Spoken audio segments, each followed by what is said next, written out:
Most gamers follow a simple rule when it comes to picking stuff up: loot first and ask questions later. Now, it may not matter when the things you pick up are coins and weapons, but sometimes developers like to slip in something extra awful, unfortunately, in this circumstance. For this reason, if you want to avoid these regrettable realizations, you might want to check out the following items and make sure you never put your hands on them. I'm Jess from WhatCulture, and here are 10 deceptive video game loot you instantly regretted picking up. Number 10, Hircine's Ring, The Elder Scrolls V Skyrim. Skyrim players' biggest problem with loot is usually how much of it they can fit into their inventory before they have to relegate some of their dragon bones to Lydia. However, in the case of Hircine's Cursed Ring, your hoarding habits can actually have more tangible consequences. The ring is obtained in the mission Ill Met by Moonlight, in which an imprisoned werewolf asks you to take it off him to help him remove the curse the Daedric Prince Hircine has cast on it. Now, since most Daedric artifacts interpret cursed as more powerful,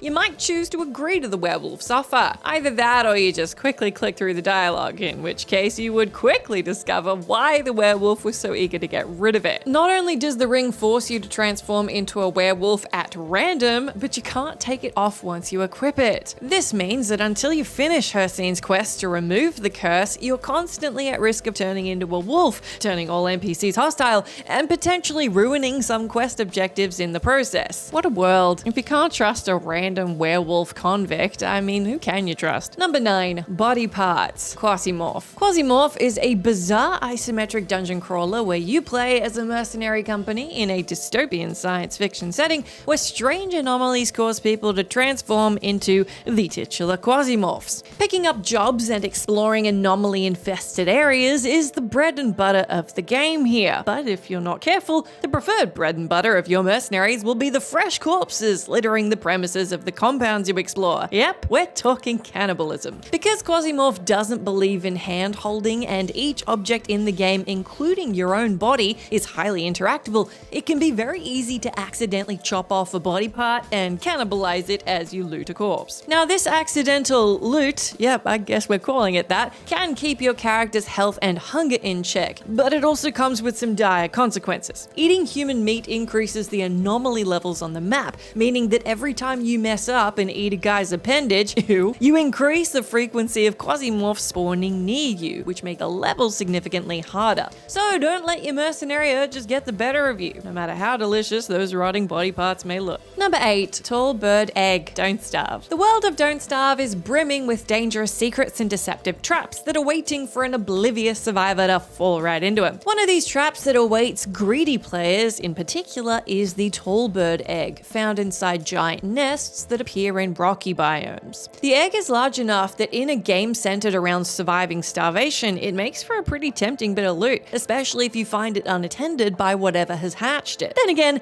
maybe if you did take a look at its mother, you would never have tried stealing it in the first place. You see, the tall bird part of the egg's name is a giant one-eyed monster that is so protective of her young that it will never stop chasing you if you try and take it off her. This pecking abomination is relentless, and with the amount of damage, stamina, and general urge to kill you for threatening her kids, messing with a tall bird and her eggs is a guaranteed death sentence. At the very least, if it's not a guaranteed death sentence, it's super freaking annoying. Number 7, Luciferium, RimWorld. Surviving in the harsh and chaotic universe of RimWorld, especially if you're just starting and don't know what you're doing, it can be difficult to predict what consequences each item your colonists pick up might have for your settlement. Sometimes grabbing the wrong item can be downright deadly, as is often the case with a drug called Luciferium. Luciferium is an extremely rare drug that offers incredible powers to its user, such as increased strength and tissue regeneration. That said, it's at the price of an irreversible addiction that's gonna kill your colonist if they ever suffer any signs of withdrawal. Now, most players stash Luciferium in their storage rooms as a last resort solution to critical injuries, or to sell to traveling traders later. That said, all it takes is one drug enthusiast with a nervous breakdown to make you regret that decision. Even if you forbid colonists from consuming the drug, when a colonist suffers a breakdown, they can override the restriction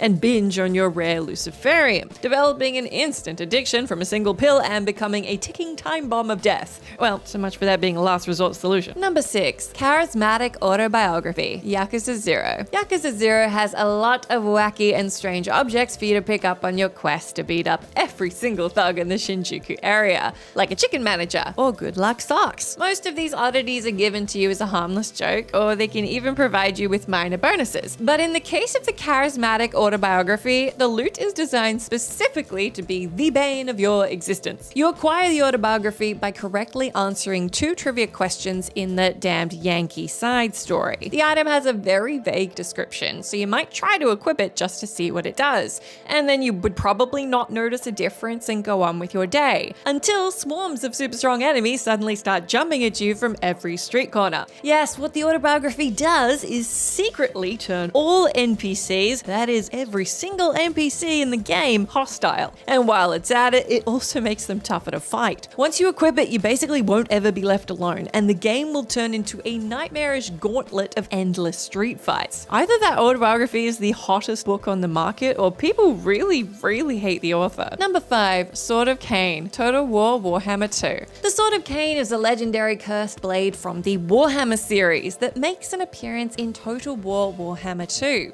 It promises immense power to anyone who gets it, but as is the case with every cursed object, it comes at a price. The Sword of Cain is up for grabs for anyone who rebuilds its shrine or defeats its previous wielder in battle. The sword will promise a huge amount of buffs for picking it up, but while the blade's magic powers indeed can make you a killing machine on the battlefield, the impact of the Sword of Cain on the governing aspect of the game is an absolute freaking nightmare. You see, the weapon curses your faction with devastating debuffs to the loyalty and stability of your cities, and they increase the longer that you wield it. Eventually, it plunges your empire into a never-ending stream of rebellions and civil wars. To make things even better, the only way to get rid of the sword is to let the hero who wields it die on the battlefield. So in the end, you lose everything and have to kill yourself to be free. Excellent. Awesome. Sick. Number 4, The Stranger, Armello. Armello is a digital board game set in the fictional kingdom of anthropomorphic animals, in which your goal is to become the new ruler of Armello before all the other players do it first. To aid you in your quest, the game features a huge collection of loot cards, including weapons, armor, relics, and followers,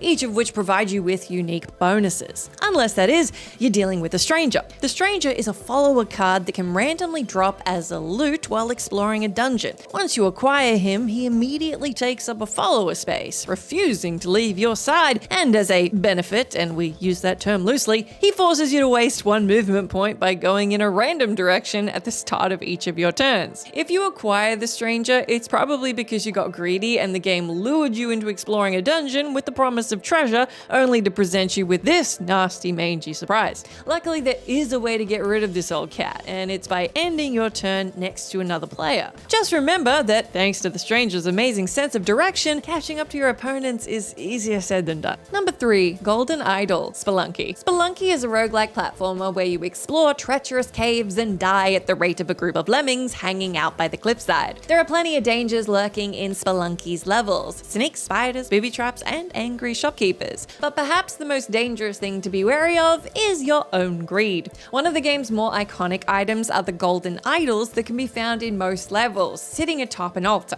To a veteran player, this description's already enough to trigger their fight or flight, but when you're just starting, these shiny little guys look like a tempting prize indeed. Sure, it's gold, it's pretty, and it doesn't appear to be protected by anything. However, the moment you pick up the idol, the trigger plate beneath it will release a giant boulder that is going to come tumbling down right towards you. If it somehow doesn't kill you on the spot, it'll continue to roll through the rest of the level, wreaking havoc and making your life infinitely harder. I mean, to be fair here, any even casual Indiana Jones fan should have seen this one coming a mile away. Number 2, Genie Lamp, Baldur's Gate 3. Baldur's Gate 3 features plenty of cursed items, but generally speaking, most of them tend to strengthen your character once you figure out a way to remove their curse. There is one exception to that rule, however, an item whose sole purpose is to screw with you and laugh at your expense: the Genie Lamp. Throughout all 3 acts of the game, your party can come across many oil lamps that, upon interacting with them, will cause your character to snarkily remark about how amazing it would be to find a genie inside. That's probably why once you find an actual legitimate magic lamp inside Lorikhan's vault, hiding behind a fake wall no less, you can't help but think this might actually be your chance to get a wish. Indeed, taking the lamp and interacting with it will cause an actual genie to come out. The following consequence of your loot doesn't exactly go as expected. This is no Aladdin situation. The genie will immediately use his moment of freedom, not to belt out a delightful delightful musical number,